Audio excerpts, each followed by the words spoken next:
Assalamualaikum warahmatullahi wabarakatuh.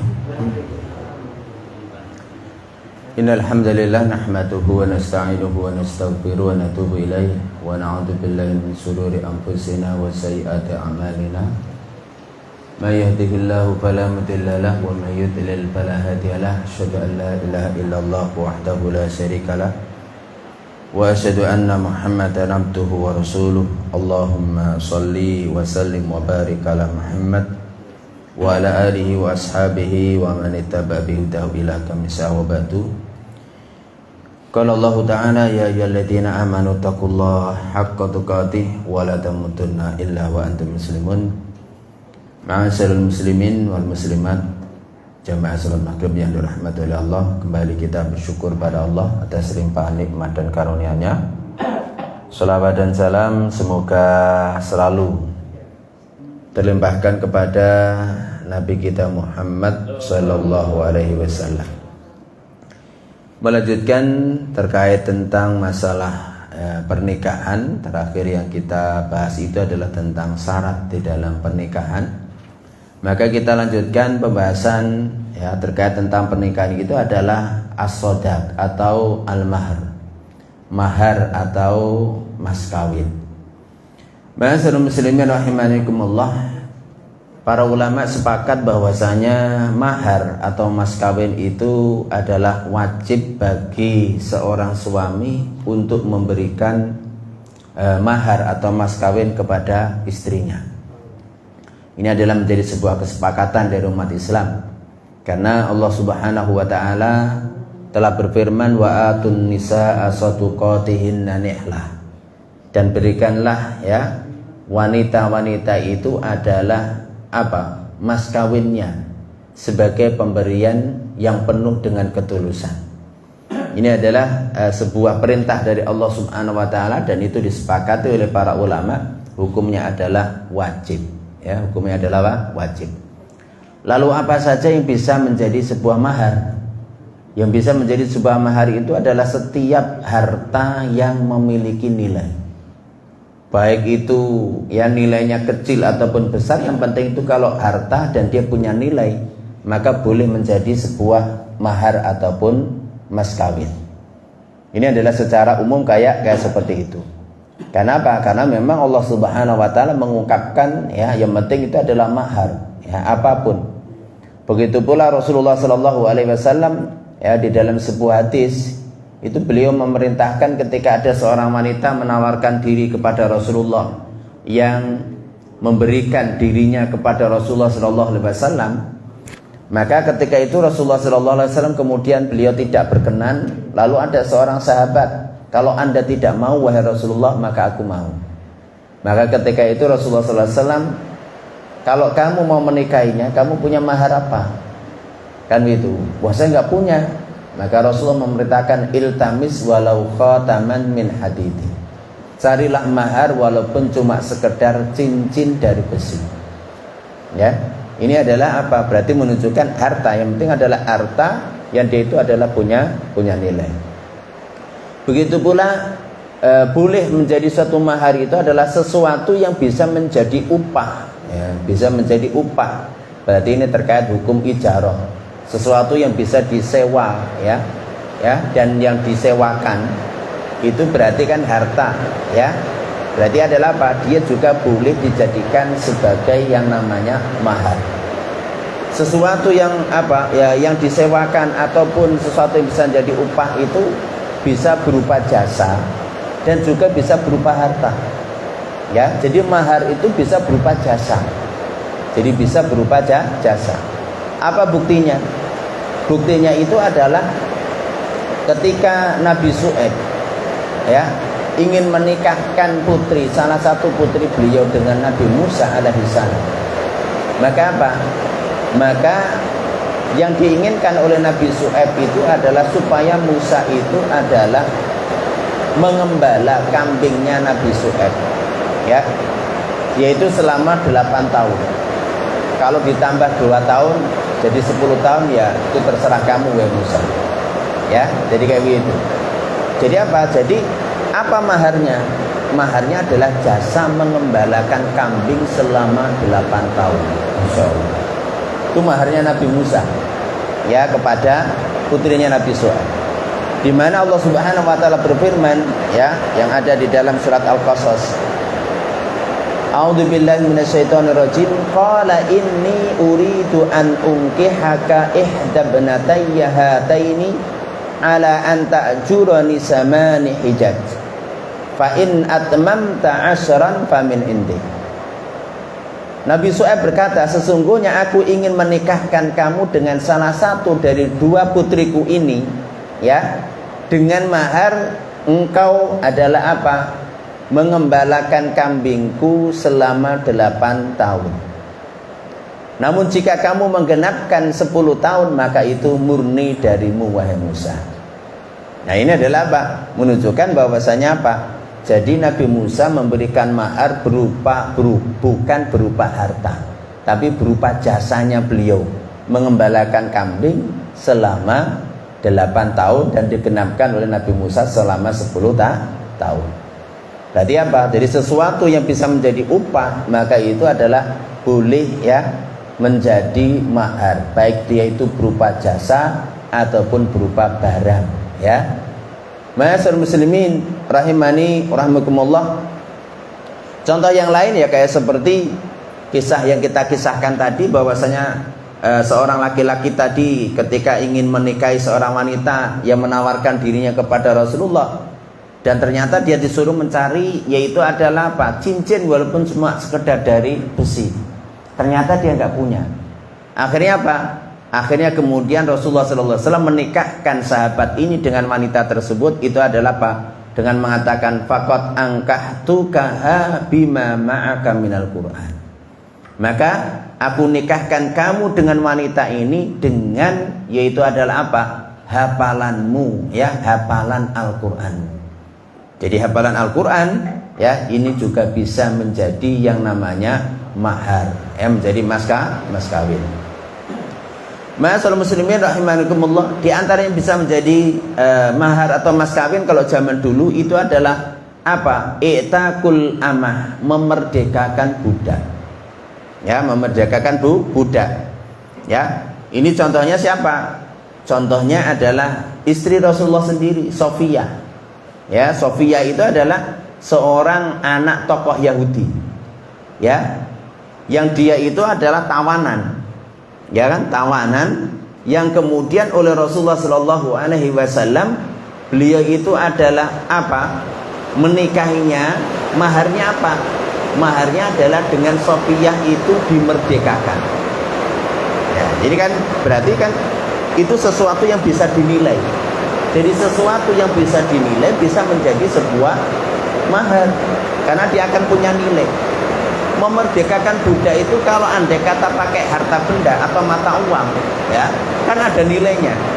Maka Sofiyah menjadi seorang budak, dia dinikahi oleh Rasulullah dengan mahar apa? Maharnya adalah di mana dia dimerdekakan oleh Rasulullah Sallallahu Alaihi Wasallam. Nah, ini adalah apa? Itu adalah dipraktekkan langsung oleh Rasulullah Sallallahu Alaihi Wasallam. Kemudian ma'asyiral muslimin rahimani rahimakumullah, apakah boleh ya? Apakah boleh Islamnya seseorang itu menjadi sebuah mahar? Ya. Islamnya seseorang itu adalah menjadi sebuah mahar. Ma'asyiral muslimin rahimani rahimakumullah, maka di antara ya bukti bahwasanya Islam seseorang itu adalah boleh menjadi mahar itu adalah seperti pernikahannya Ummu Sulaim dengan Abu Thalha. Jadi dengan Abu Thalha, di mana Ummu Sulaim itu adalah seorang janda, ya janda yang ya, cantik dikatakan gitu. Dia dilamar oleh seorang tokoh Ansor, ya yang namanya adalah ya Ummu Sulaim ini juga dari Ansori ya kan gitu. Dia dilamar seorang yang namanya Abu Thalha. Abu Thalha ini masih kafir. Maka Ummu Sulaim mengatakan kepada Abu Thalha, ya, misluka la turad. Ya, orang sepertimu itu tidak layak untuk ditolak wahai Abu Thalha. Ya, tapi kamu masih kafir. sedangkan aku tidak boleh menikah dengan orang kafir. Tapi kalau kamu mau masuk Islam, maka itu cukup menjadi mahar bagiku. Maka apa? Maka kemudian Abu Thalhah masuk Islam, maka kemudian beliau menikahi Ummu Sulaim, ya. Jadi Ummu Sulaim. Nah apa? Maka ini juga boleh. Jadi Islamnya seseorang itu bisa menjadi mahar bagi, yaitu adalah pernikahannya atau bagi akad pernikahannya. Ma'asyiral muslimin rahimakumullah. Kemudian pembahasan selanjutnya itu adalah, adakah batasan minimal dari yang namanya mahar dan batas maksimalnya? Ma'asyiral muslimin rahimakumullah, para ulama sepakat bahwasanya tidak ada batas minimal mahar. Ya, batas minimalnya itu tidak ada. Jadi apa? Jadi ya, mau ibaratnya apa? Mau sedikit mau banyak itu ya kembalinya kepada kemampuan.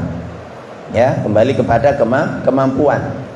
Adapun mengenai masalah yang batas minimalnya, sepakat para ulama bahwasanya tidak ada batas minimal, ya. Jadi batas minimal.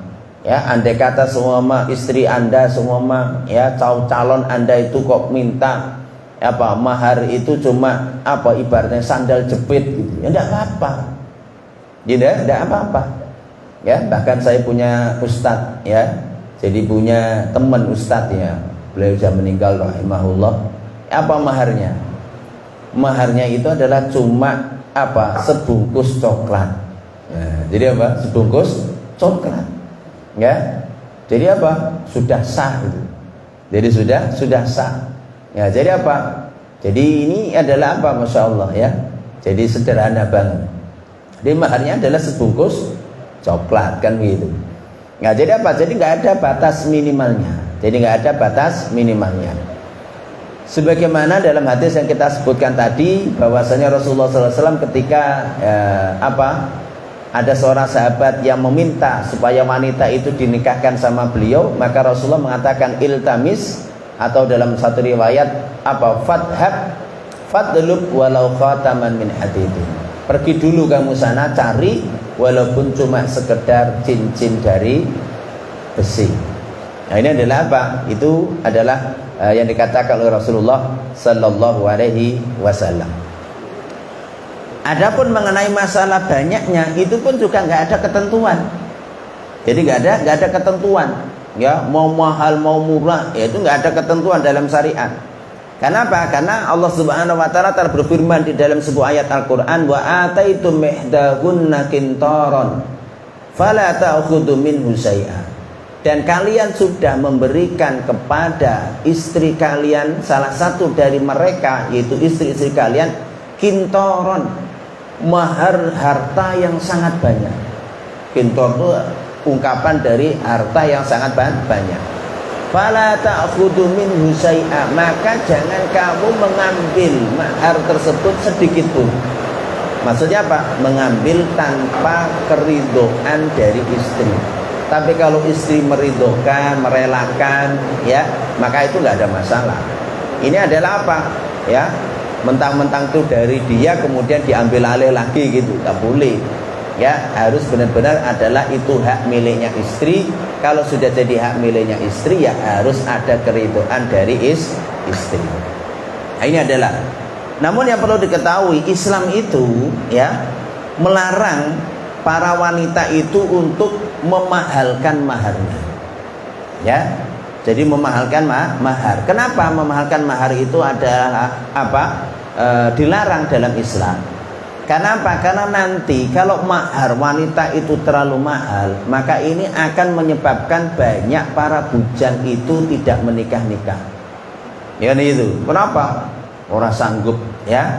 Jadi tidak sanggup dengan maharnya. Ya kan begitu.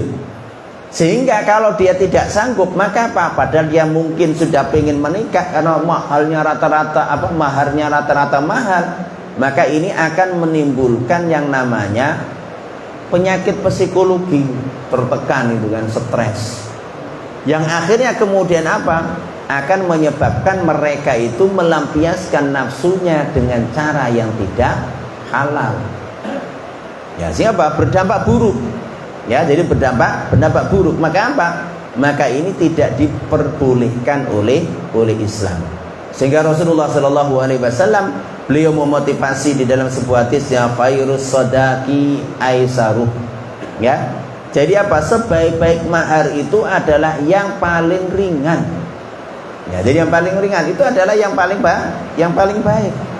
Ya, sehingga apa? Sehingga ini adalah apa? Ini sangat jelas. Walaupun ya kita perlu ketahui yang namanya orang itu kemampuannya itu kan beda-beda. Ya, jadi kemampuannya beda-beda.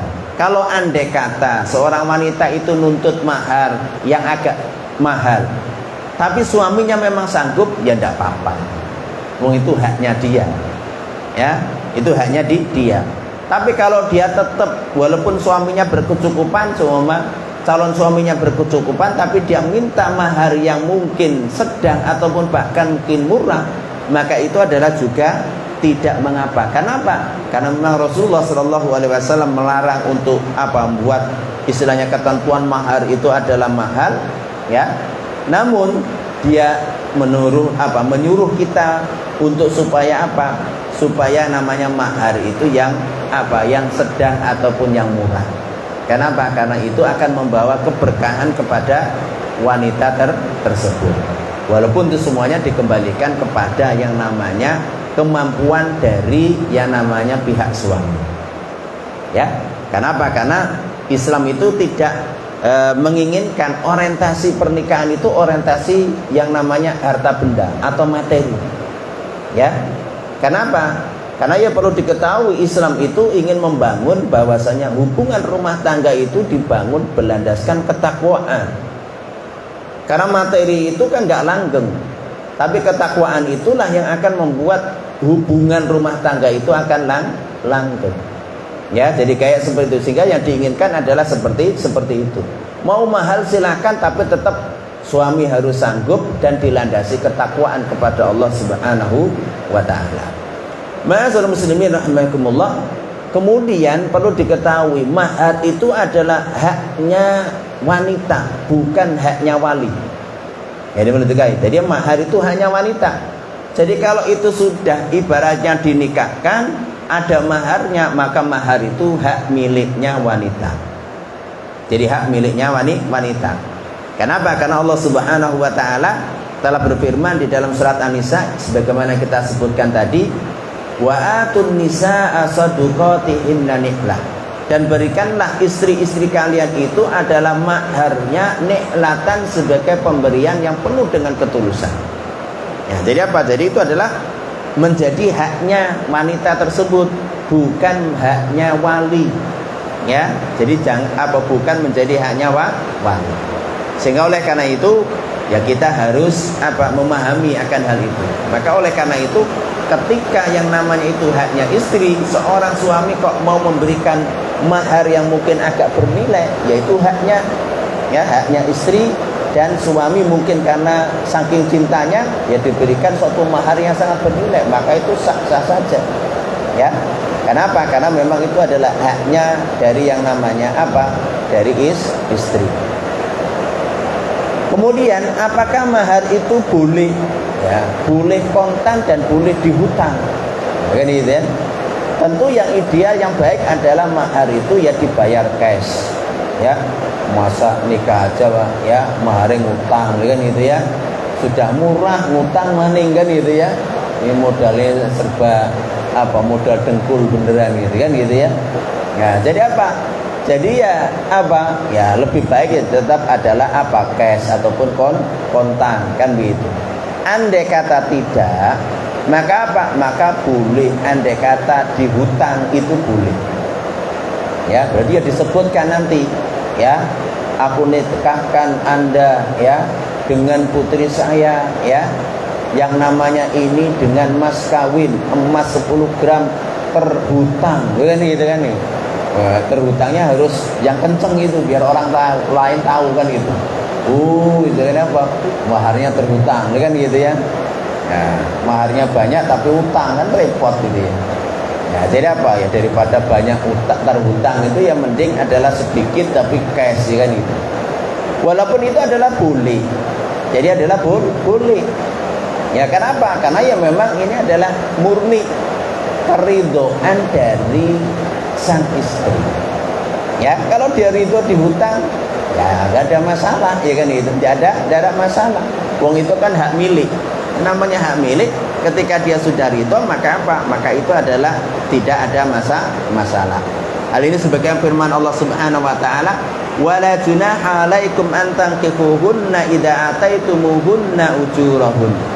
Dan tidak ada dosa bagi kalian jika kalian menikahi mereka selagi kalian itu adalah memberikan mereka itu maharnya.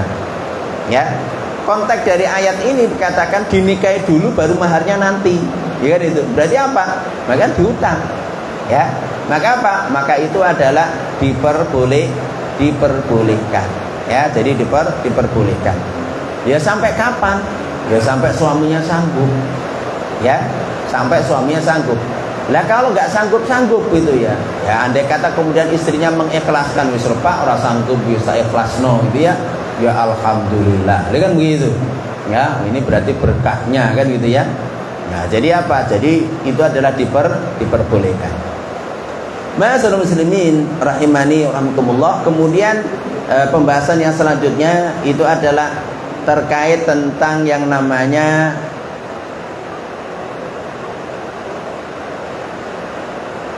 jihazul arus. Jadi apa? Peralatan dan perabotan ya yang namanya pengantin ya. Itu tanggung jawabnya siapa? Apakah pihak laki-laki ya, mungkin ranjang ya, mungkin apa yang lain-lainnya lah gitu ya. Maka apa? Maka dalam permasalahan ini tidak ada suatu ketentuan nas yang jelas. Apakah itu tanggung jawab wanita atau tanggung jawab laki-laki? Kan begitu. Ma'asyiral muslimin rahimakumullah. Karena masing-masing daerah itu adalah beda adatnya. Kalau yang namanya Rasulullah sallallahu alaihi wasallam ya, jadi Rasulullah sallallahu alaihi wasallam itu ya, beliau adalah yang menyediakan perabotan itu semuanya. Karena Rasulullah sallallahu alaihi wasallam itu menikah, akad nikah, kemudian apa? Beliau walimah.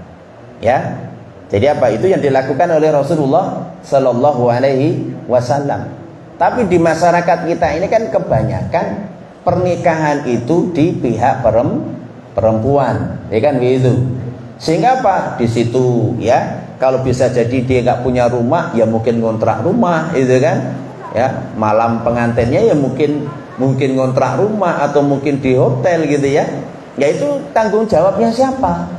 Jadi tanggung jawabnya siapa?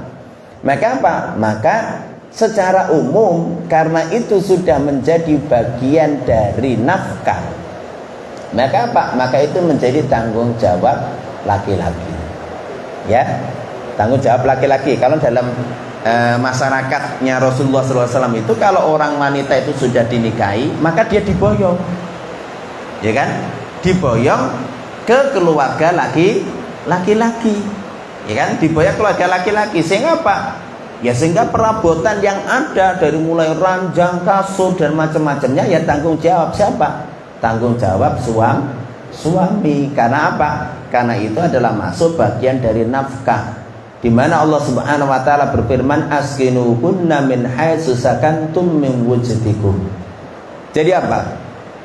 Tempatkanlah istri-istri kalian itu pada tempat sebagaimana kalian itu tinggal, kan begitu. Miwujdikum, sesuai dengan kemampuan kalian. Ya, Anda kalau belum punya rumah semua, ya jangan maksakan ya kredit rumah, gitu kan. Ya, mending ngontrak sajalah, gitu kan itu. Ya, jadi apa? Mending ngontrak, nggak ada masalah. Ya, kan nggak ada syarat nikah itu harus langsung punya rumah, kan nggak ada. Ya, saya bertahun-tahun ya kontraktor, kan gitu ya. Ya, jadi apa? Nggak ada masalah. Ya, jadi nggak ada masalah. Ya, sampai anaknya 6 gitu ya, baru punya rumah, kan gitu ya. Ya, jadi apa? Itu nggak ada masalah, nggak ada problema. Kenapa? Itu nggak terkait tentang masalah yang namanya ini sah atau tidak sah. Ya, jadi apa? Itu udah terkait tentang kemampuan kan. Jadi kemampuan. Jadi apa? Jadi itu adalah terkait tentang yang namanya kewajiban dari suami. Namun andai kata ya kalau semua pihak keluarga wanita juga ikut nyumbang, ya, atau dia justru yang menyediakan, ya itu nggak ada masalah. Ya, kembali kepada adat kebiasaan masing-masing. Sebagai salah satu contoh yaitu adalah tentang biaya walimah. Biaya walimah itu tanggung jawabnya siapa? Ya kan, itu tanggung jawabnya siapa? Maka dalam permasalahan ini juga nggak ada ketentuan yang jelas. Ya, kalau di kita ini ya biasanya ya saling membantu, ya kan itu. Jadi saling membantu, apalagi kalau di desa gotong royongnya tinggi, ya kan itu.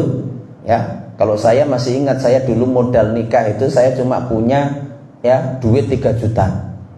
Saya sendiri, ya. Jadi ya untuk mahar dan itu ya untuk saya sendiri. Tapi kalau untuk biaya walimah, biaya apa di pihak istri, ya, kalau di desa saya kan gotong royong dari semua saudara ibu itu, kakek saya nyumbang kambing, ya kan itu, paman saya nyumbang beras, ya kan itu kan. Jadi kita datang ke pengantin perempuan itu bawa kambing 2, beras segerobak, ya kan gitu ya. Orang desa kan itu ya. Kemudian bibi-bibi saya bawa snack, gitu kan itu. Semua udah apa? Jadi ya sudah masyarakat kayak begitu. Ya, jadi gotong royongnya itu adalah ada. Nanti kalau keluarga ini istilahnya menikahkan ya ganti kita istilahnya apa? Bantu kan kayak seperti itu. Dan itu adalah masuk budaya yang baik, ya, budaya yang gotong royong, ya, yang intinya itu saling tolong menolong. Yang penting bukan untuk tafakhur, berbangga diri. Karena ada kalanya itu kan memaksakan itu ya, maka itu nggak boleh. Tapi kalau itu murni untuk saling ta'awun, saling membantu, ya silakan. Ya, makanya apa? Maka ini adalah andai kata kalau semua pihak yang namanya istri juga menyediakan, maka itu adalah termasuk suatu kebaikan. Ya, kenapa? Karena itu pun pernah dilakukan oleh Rasulullah SAW ketika beliau menikahkan putri beliau yaitu Fatimah dengan Ali. Maka apa? Maka Rasulullah tahu kan menantu beliau itu Ali itu kan apa? Termasuk orang miskin. Karena Abu Thalib itu kan pamannya Nabi yang miskin, yang paling miskin. Ya kan begitu. Anaknya banyak. Ya kan begitu. Sedangkan sahabat Ali itu dari kecil ibaratnya sudah ikut Rasulullah. Makanya apa? Maka dia tahu kondisi menantunya. Makanya apa? Maka jahaza Rasulullah SAW Fatimah bi khamilin wa kirbatin wa wisadatin hasbuha idkhir. Kan begitu. Sehingga Rasulullah SAW menyediakan untuk Fatimah itu apa? Selimut, ya kan itu. Kemudian apa? Wadah air, kemudian bantal, ya. Yang isinya bantal tersebut itu adalah tumbuhan yang namanya idkhir, tumbuhan yang aromanya wangi. Ya, jadi kayak itu. Jadi nggak kapuk gitu, nggak ada kapuk di sana kan gitu ya. Jadi nggak ada. Itu semuanya disediakan oleh Rasulullah. Kenapa? Karena tahu kondisi dari menantu beliau yaitu sahabat Ali radhiyallahu anhu. Jadi ini menunjukkan bahwasanya tidak ada sebuah ketentuan nas langsung, enggak. Jadi apa? Kembali kepada urf, kebiasaan bagaimana masyarakat itu melakukannya.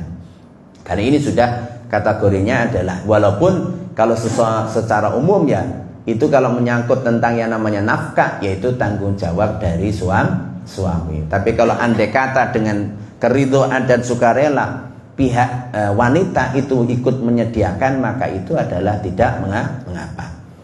Masyaallah muslimin rahimakumullah. Kemudian pembahasan selanjutnya itu adalah i'lanun nikah, mengumumkan pernikahan.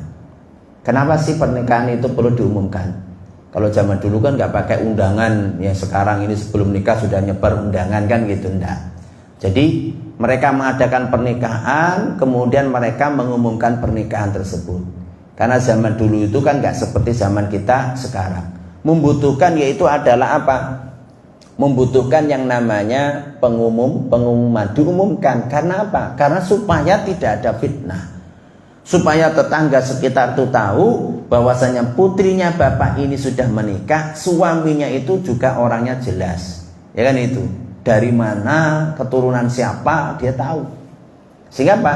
Sehingga jangan sampai nanti ternyata kalau dia menikah diem-diem, tahu-tahu kok sudah bareng dengan laki-laki. Orang nggak tahu, tetangganya nggak tahu apa yang terjadi. Pasti akan ada kecurigaan, ya. Oh, ini belum nikah kok sudah gandeng tangan ke sana kemari, ya. maka apa? Akan menimbulkan kecurigaan. Sehingga apa? Sehingga Islam mengajarkan bahwasanya apa? Itu adalah hendaknya diumumkan. Ya, diumumkan. Kenapa? Karena dalam rangka untuk tadi. Sehingga oleh karena itu, ma'asyiral muslimin rahimani wa rahimakumullah, ini adalah bagian dari yang namanya untuk melengkapi keabsahan dari sebuah akad pernikahan. Itu adalah apa? Itu adalah mengumumkan dari yang namanya pernikahan tersebut di hadapan, yaitu adalah para masyarakat ya sekitar, supaya mereka itu adalah tahu. Hal ini juga dilakukan oleh Rasulullah Shallallahu Alaihi Wasallam ketika beliau menikah, ya, maka beliau setelah itu walimah dan beliau umumkan kepada para sahabatnya. Para sahabatnya diundang, ya, itu adalah apa? Mereka datang, ya. Dan waktu akad nikah pun Rasulullah Shallallahu Alaihi Wasallam memberitahukan kepada para sahabat yang lain, sehingga apa? Sehingga tahu, sehingga tidak ada kecurigaan. Sehingga oleh karena itu, ma'asyiral muslimin rahimani wa rahimakumullah, dalam yang namanya mengumumkan pernikahan ini penting ya, dalam rangka tadi untuk menjaga supaya pasangan suami istri tersebut itu tidak dicurigai oleh ya, yaitu masyarakat.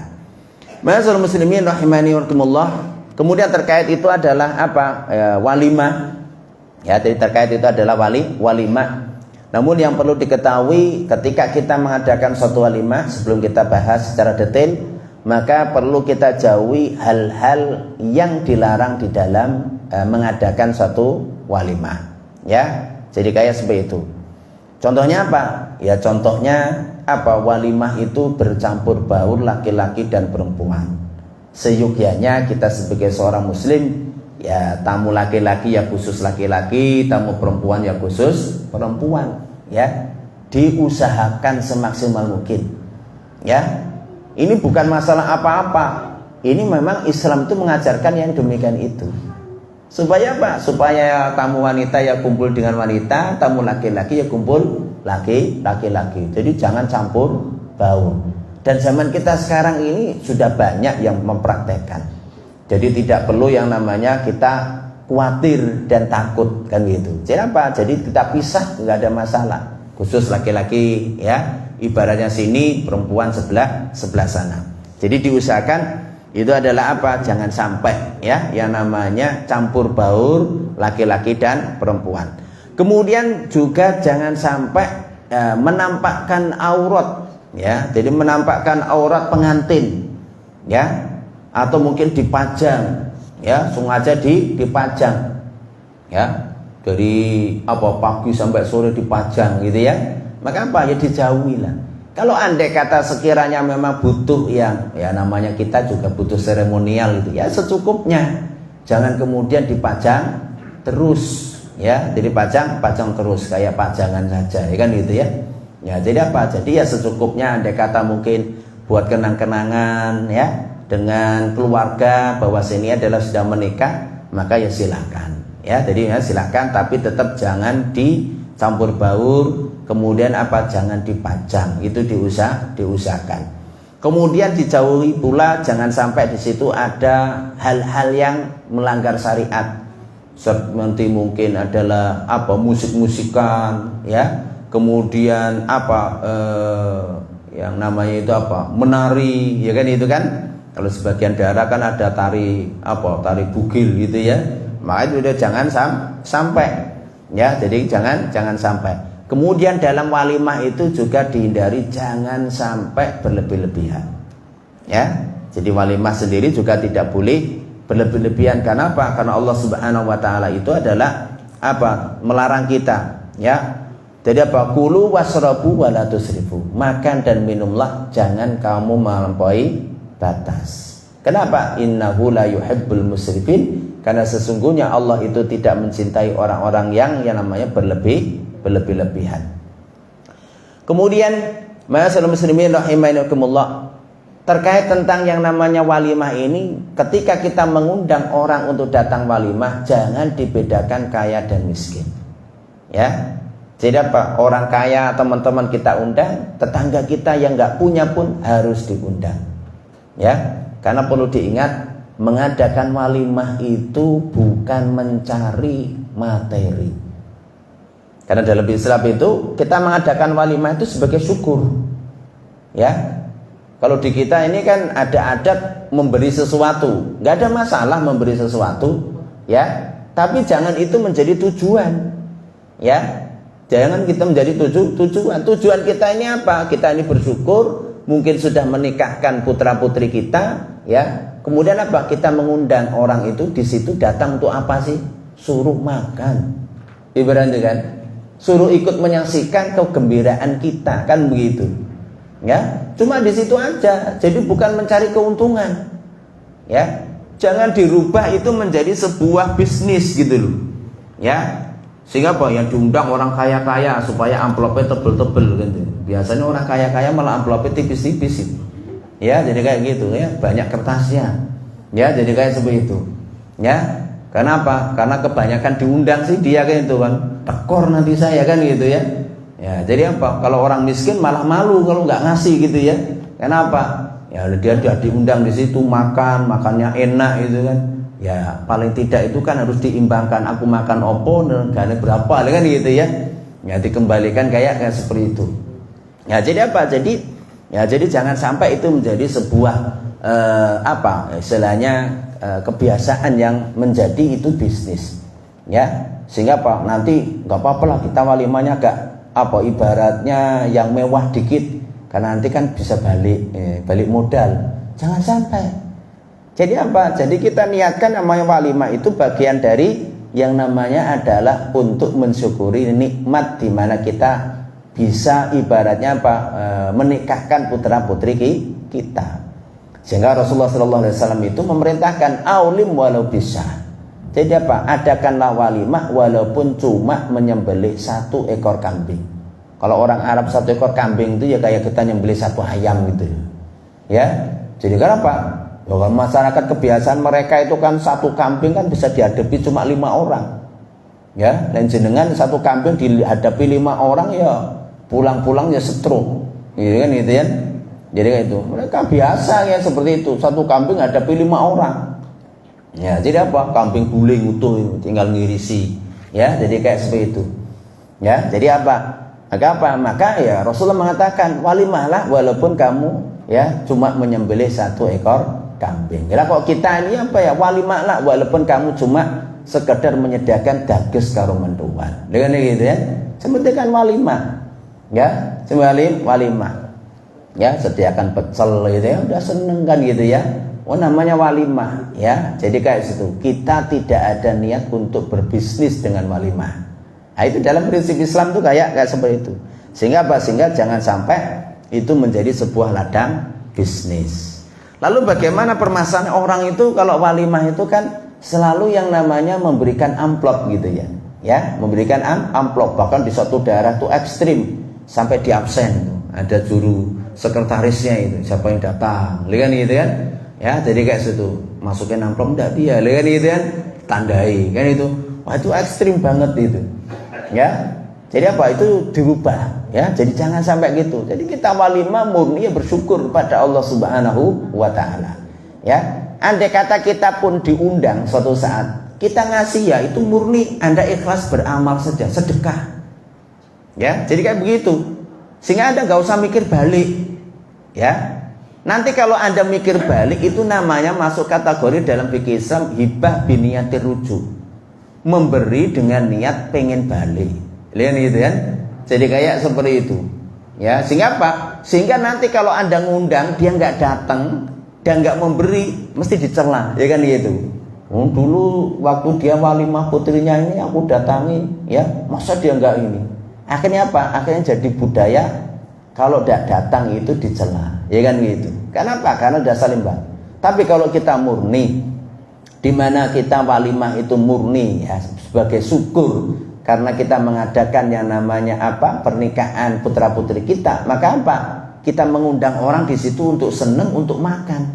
Maka mereka mau memberi atau tidak ya terserah mereka, ya kan begitu. Maka itu nggak ada masalah, enak ya. Dan kita pun nggak ada tuntutan harus mengembalikan. Kenapa? Karena memang murni kita tidak ada dari pertama yang seperti itu. Sehingga ini adalah penting ya untuk kita perhatikan ketika dalam walimah, jangan sampai berlebihan dan jangan dijadikan walimah itu sebagai bisnis. Ma'asyiral muslimin rahimakumullah, ketika kita diundang ke walimah itu bagaimana hukumnya ya? Jumhur ulama itu mengatakan bahwasanya mendatangi walimah ya, jadi walimatul urs itu adalah wajib, kecuali ya di situ ada udur atau ada hal yang terlarang, kan begitu. Hukum aslinya adalah wajib. Kenapa? Karena Rasulullah SAW mengatakan idza tu'iya ahadukum ilal walimah falyatiha. Jika salah satu dari kalian diundang pada walimah, itu walimatul urs, maka apa? Falyatiha, maka datangilah walimah tersebut. Ya kenapa? Karena zaman dulu walimah itu kan boleh makan-makan. Diundang makan kok nggak mau gitu. Ya, apalagi makannya ada ibaratnya kambing guling, ini kan masya Allah ya, paling pertama saya datang lah kan gitu ya.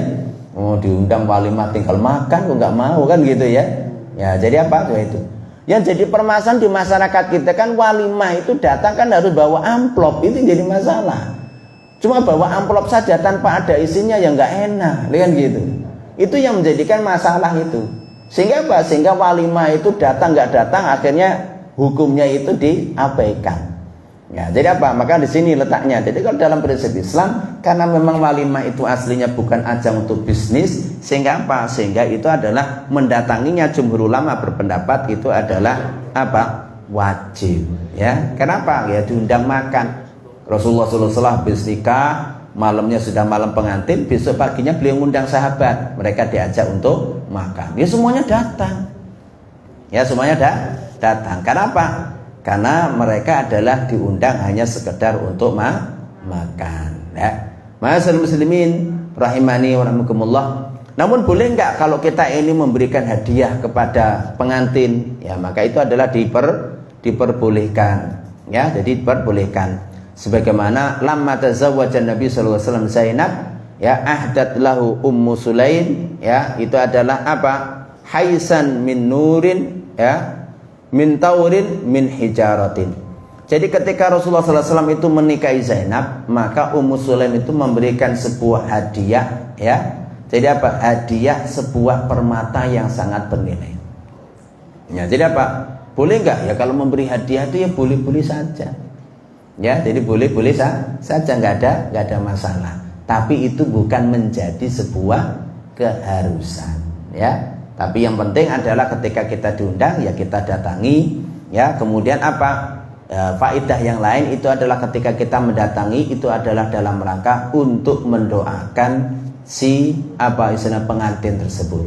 Kita doakan barakallahu laka wa baraka alaika wa jama'a bainakuma fi khairin. Ini jangan dilupakan.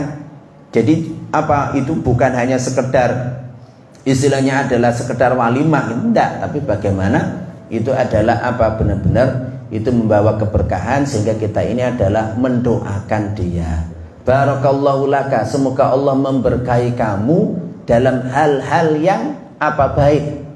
Wa baraka alaika, dan semoga Allah Subhanahu wa taala memberikan keberkahan kepada kamu dalam hal-hal yang itu mungkin terkadang keburukan. Dohirnya diuji kayak begini, tapi ada berkahnya. Kenapa?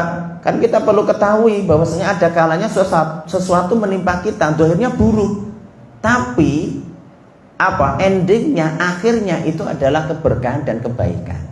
Kan itu, sehingga barakallahu laka wa baraka alaika.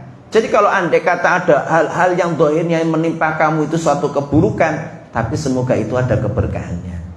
Wa jama'a bainakuma fi khairin, dan semoga Allah Subhanahu wa taala menggabungkan kamu, merekatkan kamu berdua itu dalam kebaikan ya, menjadi pengantin ya, benar pasangan yang yang baik kan begitu ya. Sehingga itu doanya. Ya, jadi kita doakan ya, itu adalah menjadi bagian yang inti ya, supaya benar-benar kita ikut senang ya, kemudian kita mendoakan keberkahan. Nah, ini kan indah sekali dalam Islam tuh kayak seperti itu. Kita diundang makan dan kita mendoakan, kan gitu ya. Jadi bukan hanya sekedar semangat nyantap, gitu kan? Tapi bagaimana kita juga mendoakan. Wallahu taala alamu bisawab. Ini yang bisa kita sampaikan. Kalau mungkin ada pertanyaan, monggo. Kalau enggak ya kita cukupkan. Ya, monggo. Ini ekses atau tindak lanjut dari sumbangan tadi. Nggih. Itu kan biasanya ada yang kotaknya 2. Nggih. Diisi untuk orang tua, terus sebutan yang lainnya diisi untuk manten. Nggih. Itu bagaimana gitu? Atau ada persentase pembagian kalau tidak diisi begitu? Ya. Jadi sebenarnya itu tidak ada dalam tuntunan secara Islam, itu tidak ada, Pak. Itu adat. Ya, itu urf ya. Itu adat. Jadi kalau sudah identik kayak seperti itu ya sudah kayak identik yang namanya bisnis. Ya, kalau udah kayak itu kan bisnis. Ya, maka ini enggak tepat. Ya, jadi tidak tepat. Islam tidak menginginkan ya seperti itu. Andai kalau kita mau nyumbang ya nyumbang terserah, mau dipakai orang tuanya, mau pakai anaknya, ya terserah. Ya kan itu. Kita murni niatkan, kalau kita sebagai seorang muslim apalagi udah ngaji, niatkan ketika itu adalah murni untuk bersedekah. Ya, jadi murni bersedekah. Andai kata kalau dia orang kaya, kita hadiah. Niatkan itu hadiah. Ya, jadi kayak seperti itu. Sehingga apa? Kita mikirnya nggak usah mikir balik. Ya, jadi apa? Nggak usah mikir balik. Dengan kayak seperti itu Anda nggak terpikir gitu. Ya. Tapi kalau Anda memberinya itu juga mikir nanti nggak apa-apa lah tak kasih segini nanti ya kalau saya nanti mantu biar balik, ya kan gitu ya. Jangan berpikir kayak seperti itu. Ya, jadi jangan berpikir kayak seperti itu. Siapapun dia, ya, maka apa? Berpikirlah itu adalah kita. Kalau dia orang mungkin dia tidak mampu, itu sebagai ibaratnya infak sedekah. Kalau itu yang ngundang kita ini adalah orang mungkin yang kaya, maka apa? Anda mau ngasih seberapapun yang Anda punya, silahkan aja. Wong ini hadiah kok. Ya hadiah kan sakarepku kata orang Jawa kan gitu ya. Ya, perlu ada batasnya dan nggak perlu malu. Ya, jadi nggak perlu malu. Ya, jadi kayak itu. Mau Anda nggak ngasih pun dalam agama Islam nggak ada masalah. Kan itu kan cuma adat kebiasaan. Ya. Kalau di masyarakat kita yang saya katakan tadi, yang ekstrim kan tadi. Jadi setiap orang tamu yang datang itu dilihat ini kadang suruh bawa undangannya itu kan. Ya, suruh datang undangannya, dia datang atau tidak di absen itu. Itu udah jelas bisnis banget. Ya, kenapa? Undangannya suruh bawa, ya karena kan dicoret ini absennya ada. Ini datang. Ini kan gitu kan? Ya. Ya, jadi apa? Ya. Ya, amplopnya juga kadang gitu ya. Wah, itu ekstrim lagi itu. Ya, itu lebih ekstrim lagi. Itu sudah bisnis, membisniskan anak menikah. Ya, itu kan bahaya. Ya, itu ya nggak bagus ya. Jadi tidak bagus. Itu merusak citra nanti. Kita ya patut ya, kalau permasalahan itu kan anaknya gitu yang kita inginkan kan dinikahkan bisa membawa kebaikan. Kan begitu. Ya. Nah kalau sudah mahal-mahal biayanya sudah kayak gitu, malah nanti umur pernikahannya seumur jagung kan, ya nggak enak gitu ya. Wallahu taala alamu bisawab. Jadi nggak ada ketentuan, Pak. Ya, jadi Anda mau ngasih nggak ngasih itu dalam tuntutan Islam nggak ada masalah. Karena memang walimah dalam Islam tidak dibisniskan. Wallahu taala alamu bisawab. Nggih. Nggih. Yeah. Tapi dalam kaitannya ini kan mungkin kan budaya berbeda-beda. Yeah. Nah, apakah boleh nyang-nyangan gitu? Sebelumnya itu nyang-nyangan itu dengan oh gitu. Boleh nggak ibaratnya tawar menawar terkait tentang yang namanya boleh, nggak ada masalah. Ya. Jadi kalau semua istrinya terlalu tinggi kayak itu loh, ya kalau saya nggak sanggup kalau segitu, ya kalau segini saya sanggup gitu kan. Ya kalau nggak sanggup kamu ya sudah nggak apa-apa, ya nggak apa-apa dengan gitu kan. Ya orang laki-laki itu kan kalau prinsip saya itu orang laki-laki kok ya takut banget kan gitu ya. Hitam-hitamnya kereta api kan banyak yang menunggu, kan gitu ya. Jadi kayak seperti itu. Masa nggak laku-laku kan gitu ya, santai saja. Nah jadi kayak begitu. Ya jadi apa? Jadi nego, jadi di nego. Kalau saya dulu menikah ya tak nego sama istri saya. Saya tuh cuma punya duit 3 juta. Ya kan itu. Kamu minta mas kawin apa? Ya kan itu. Ya istri saya mintanya kitab. Ya sudah tak belikan kitab. Kan gitu kan. Kitabnya yang pakai saya juga. Ya kan gitu kan. Ya, jadi kayak seperti itu. Ya, untung banyak saya. Kan gitu. Ya, jadi apa? Yo saya nego, saya punyanya cuma 3 juta. Ya, cuma 3 juta. Itu pun sudah tak pakai untuk yang lain. Ya, jadi kayak seperti itu. Nah, jadi apa? Jadi boleh, nggak ada masalah. Ya, jadi tidak ada masalah. Maka kenapa di situ dalam Islam tidak boleh si wanita itu maharnya itu maharnya itu nggak boleh di situ. Karena nanti akan berdampak buruk kepada laki-laki para bujang. Takut menikah, banyak terjerumus ke dalam dosa dan maksiat. Ya. Dan itu banyak terjadi di sebagian suku-suku ya. Di Indonesia ini juga banyak. Ya, sehingga Pak saya pernah di Sulawesi itu ya namanya menghadiri pernikahan itu Masya Allah, sana kan ada mahar sendiri, ada istilah namanya uang naik gitu. Uang naik ya. Ya, Ustaz Sudirman itu Pak. Ya. Tidak apa di asli sana. Tidak apa, ada uang naik. Dan itu kalau orang yang istilahnya ningrat itu ya Masya Allah mahal. Ya, walaupun ada sisi positifnya. Sisi positifnya kalau sampai si wanita itu nuntut cerai, uang naik itu balik. Ya, jadi uang naik itu balik. Dan kalau kita mau istilahnya punya duit banyak, mau orang nyari yang cantik kayak apapun dapat. Ya, sepenting kan negonya. Dan itu yang menentukan bukan bapak ibunya, yang menentukan keluarga. Ya, keluarga besar kan itu bagian dari bahasanya itu kehormatan. Ya kan? Jadi yang menentukan tuh ya nanti bisa Pak D-nya, paman-pamannya, mbahnya juga ikut rembukan untuk menentukan uang naik itu. Ya. Makanya di sana di pondok pesantren yang saya tempati itu santriwatinya sudah dididik. Nanti orang tua itu harus jangan memberikan yang mahal. Itu pun zaman itu masih mahal. Ya. Padahal sudah separuh, mungkin separuh lebih dari masyarakat biasa. Ya. Loh, kalau kayak gini ya santri-santri nggak berani nikah nanti kan gitu ya.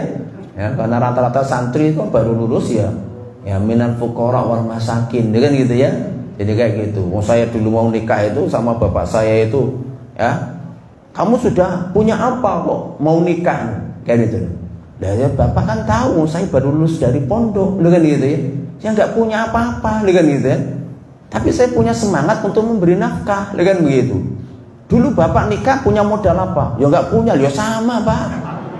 Kan gitu kan? Ya tak gitu kan. Saya kan udah diceritain ibu saya, bapak juga pernah cerita, dia tak pakai senjata. Lu kok dilarang anaknya nggak punya modal, dilarang. Lu dulu bapak bisa nggak punya modal, bisa nikah sampai sekarang bisa hidup Pak, kan gitu. Nah, jadi apa? Jadi kayak seperti itu. Wallahu taala. Gitu. Kaitannya dengan masih ada yang pakai cincin kawin lah itu. Jadi begini, jadi itu budaya ya budaya, dan itu nggak ada. Jadi ketika sudah semua khitbah ya sudah dilamar, itu nggak ada, belum ada ikatan. Ya, ketika sudah dilamar diterima, iya. Maka apa? Maka kalau dalam prinsip Islam untuk keseriusan itu adalah langsung akad nikah. Jadi nggak perlu yang namanya ada budaya ngasih cincin, nggak perlu. Ya, jadi tidak perlu. Ya, jadi apa? Jadi kalau kita sudah paham Islam semuanya, paham ajaran Islam, fikih Islam yang benar, ya nggak perlu ada kayak gitu-gituan. Ya mending daripada kayak gitu ngapain nunggu lama-lama, udah dinikahin cincinnya jadikan mahar, kan rampung. Ya, efektif dan efisien. Ini gitu kan? Ngapain banyak ini aja ritual kayak gini. Yang jadi permasalahan itu kan masyarakat kita itu terlalu dipikirkan untuk ya namanya walimahnya itu kan harus wah, ya kan gitu kan, semuanya itu kayak gitu. Itu yang jadi sebuah permasalahan. Jadi kalau sekiranya dilamar sudah cocok, diterima, ya sudah langsung saja, ngapain? Ya, wong walimah sekarang beli jajanan di pasar juga bisa kok. Ya, jadi kayak seperti itu. Kok repot-repot banget gitu loh, harus menentukan hari yang spesial. Ya, jadi kayak gitu, nggak perlu. Ya. Jadi tidak perlu. Ya, jadi itu harus kita pahami ya. Jadi tidak ada itu budaya. Tapi kalau itu sengaja diadakan, kemudian belum ada akad nikah sudah ngasih cincinnya itu sudah budaya Eropa. Itu sudah melanggar. Ya. Kenapa? Ya, sudah menyentuh-nyentuh bukan istilah mahramnya. Ya kan itu kan? Jadi bukan mahramnya sudah disentuh-sentuh, diberikan itu kasih cincin kan begitu. maka itu sudah budaya Eropa, itu tidak boleh. Jadi itu tidak boleh, itu sudah melanggar syariat. Nah, jadi kalau mau ya langsung aja dinikahkan ya, kemudian cincinnya sekalian dibuat yang namanya maharnya, kan jadi sah, ya kan itu kan. Jadi itu wallahu taala alamu bisawab. Demikian Bapak Ibu yang dirahmati Allah Subhanahu wa taala. Semoga ada manfaatnya. Akhirul kalam kita tutup dengan doa kafaratul majlis. Subhanakallahumma wa bihamdika asyhadu an la ilaha illa anta astaghfiruka wa atubu ilaik. Assalamualaikum warahmatullahi wabarakatuh.